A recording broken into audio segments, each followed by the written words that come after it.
Assalamualaikum warahmatullahi wabarakatuh.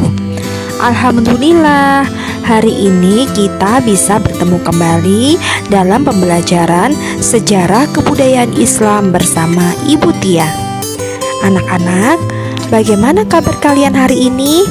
Ibu berdoa kalian semua dalam keadaan sehat ya. Tentunya hari ini sudah semangat kan? Dan sudah siap untuk mengikuti pembelajaran hari ini. Baiklah anak-anak, mari kita mulai pembelajaran hari ini ya. Sebelum mulai, marilah kita mengucapkan Bismillahirrohmanirrohim. Baiklah anak-anak, hari ini kita akan belajar tentang pelajaran 2 yang berjudul Perekonomian Masyarakat Arab Pra-Islam. Anak-anak soleh dan solehah kelas 3 Al-Quds, sebagian besar daerah Arab adalah daerah gersang dan tandus yang berupa padang pasir yang luas. Namun, tidak semua tanah di Jazirah Arab itu gersang.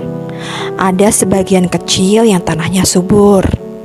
Daerah yang tanahnya subur itu biasanya terletak di lembah-lembah yang terdapat mata air yang diberi nama oasis.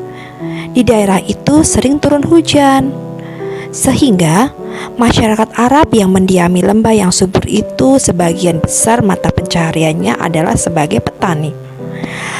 Tanah pertanian yang subur di Jazirah Arab berada di daerah Thaif. Hasil pertanian mereka antara lain berupa sayuran dan buah-buahan. Menurut tempat tinggalnya, penduduk Jazirah Arab terbagi menjadi 2 macam. Yang pertama adalah penduduk yang tinggal di kota yang disebut Hadari atau Ahlul Hadaroh. Artinya adalah penduduk yang menetap. Mata pencaharian utama mereka adalah berdagang. Yang kedua adalah penduduk yang tinggal di desa atau disebut suku Badui atau Ahlul Badui. Mereka ini adalah yang tinggal di gurun pasir. Suku Badui berjiwa pengembara, berwatak keras dan terkenal sangat pemberani. Suku inilah yang menjadi penduduk terbesar jumlahnya. Mata pencaharian utama suku Badui adalah bertani dan beternak. Nah anak-anak, secara garis besar, mata pencaharian atau pekerjaan masyarakat Arab pra-Islam ada 3. Yang pertama adalah peternakan. Beternak ini merupakan mata pencaharian utama untuk suku Badui ya. Mereka berternak di tempat-tempat yang dekat dengan sumber air atau di sekitar oasis. Binatang yang paling banyak diternak adalah biri-biri, kambing, dan unta. Mata pencaharian yang kedua adalah bertani. Masyarakat Arab pra-Islam bertani di daerah lembah-lembah yang dekat dengan mata air atau oasis. Tanah pertanian yang utama di Arab ada di daerah Thaif.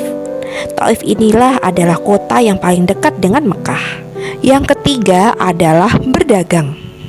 Perdagangan merupakan mata pencaharian sebagian besar suku-suku Arab yang tinggal di kota Mekah dan Madinah. Mereka biasanya berdagang dengan melakukan perjalanan mengendarai unta dan kuda. Negeri tujuan mereka untuk berdagang antara lain adalah Syam atau Syria, Yaman, Persia, Habsyi, dan Mesir. Suku Quraisy adalah penduduk Mekah yang sangat terkenal dengan perdagangannya. Di musim dingin, mereka mengirim kafilah dagang ke selatan, yaitu ke negeri Yaman. Dan di musim panas, mereka berdagang ke utara, yaitu ke negeri Syam. Pusat perdagangan yang terkenal di Mekah adalah Pasar Ukaz. Baiklah anak-anak, sekarang kita akan membahas tentang tata cara berdagang bangsa Arab pra-Islam. Cara yang pertama adalah dengan melakukan kerjasama dengan cara bagi hasil. Kerjasama ini dilakukan oleh 2 pihak. Pihak pertama adalah orang yang memiliki dagangan, sedangkan pihak kedua adalah orang yang menjalankan perdagangan tersebut. Nah, keuntungannya dibagi di antara mereka berdua.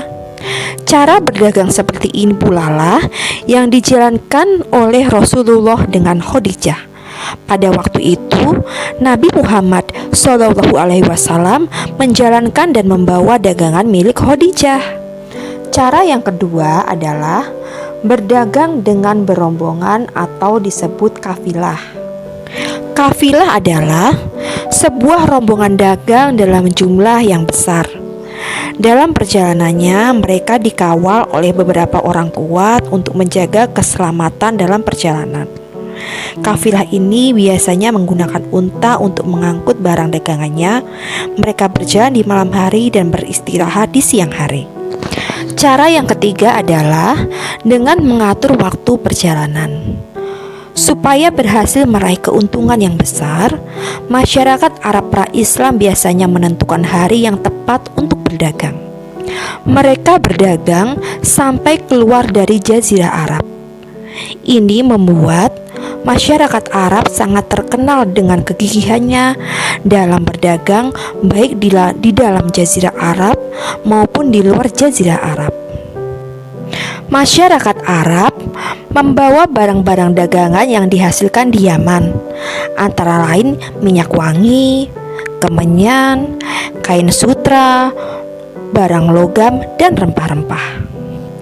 Kebiasaan berdagang masyarakat Arab pra-Islam ada dijelaskan dalam surah Quraisy. Dari perdagangan inilah, para saudagar Arab pra-Islam hidup dengan harta yang berlimpah. Namun, dengan hartanya itu mereka suka berfoya-foya, mabuk, dan berjudi. Ini merupakan salah satu kebiasaan buruk ya. Baiklah anak-anak soleh dan solehah kelas 3 Al-Quds, sampai di sini pembelajaran SKI kita hari ini. Semoga kalian bisa mengambil contoh dan teladan dari pelajaran hari ini ya. Kita bisa meneladani kegigihan dalam kegiatan berdagang masyarakat Arab pra-Islam. Namun kita juga harus menghindari perilaku tercela dari masyarakat Arab pra-Islam yang suka menghambur-hamburkan harta untuk berfoya-foya, mabuk, dan berjudi. Baiklah anak-anak, sampai berjumpa di pembelajaran SKI selanjutnya ya.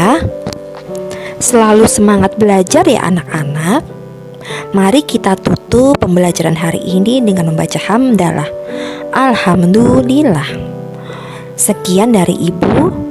Wassalamualaikum warahmatullahi wabarakatuh.